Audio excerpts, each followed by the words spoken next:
morning everyone. Myself Dr. Gitanjali Chawla, Assistant Professor from the Faculty of Physiotherapy, RPIIT Campus, Karnal.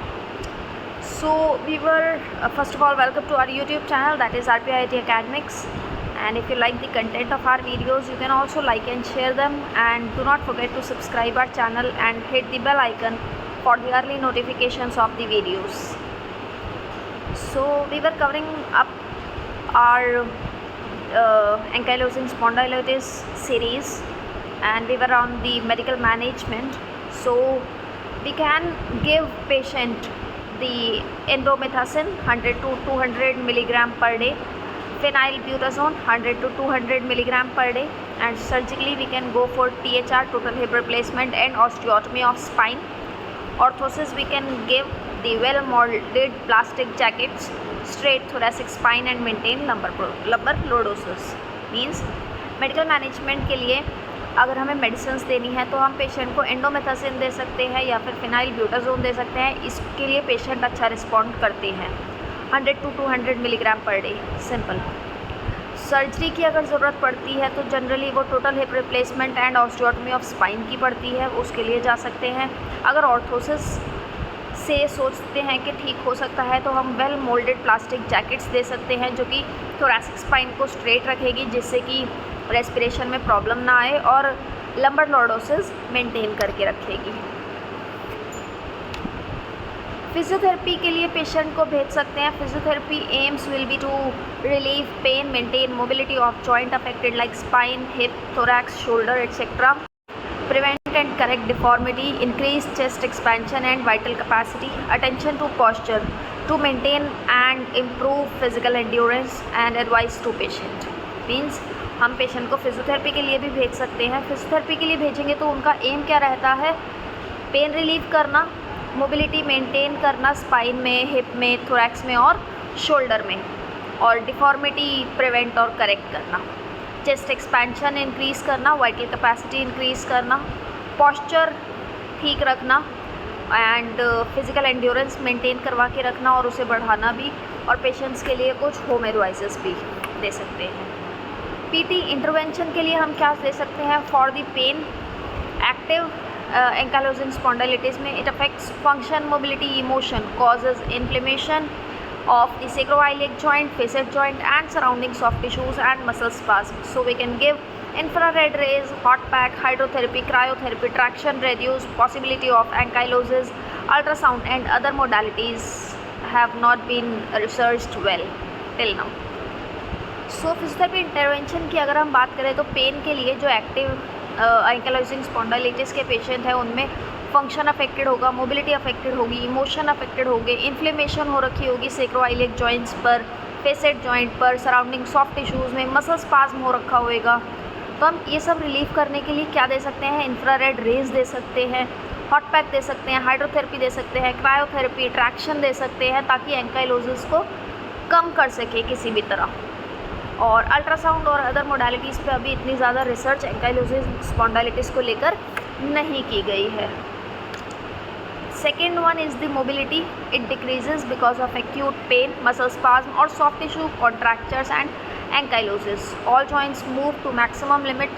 This way, delay the process of ankylosis, but there is no research for this present till now. Shoulder, hip, trunk, cervical, we can move actively. Special emphasis on postural muscles. Hydrotherapy can be given for pain relief, increases range of motion, strength, circulation, and encourages functional activities. Means second हम mobility के लिए क्या कर सकते हैं? Mobility कम हो जाती है एक्यूट पेन की वजह से, मसल स्पाज्म की वजह से, और सॉफ्ट टिश्यू कॉन्ट्रैक्चर्स की वजह से या एंकाइलोसिस की वजह से भी. तो हमें अपने जॉइंट्स को मैक्सिमम लिमिट तक मूव करना होएगा. इस तरह हम जो एंकाइलोसिस का प्रोसेस है उसे डिले कर सकते हैं, बट इसका अभी कोई रिसर्च नहीं हुआ है तो अभी ये प्रूवन नहीं है.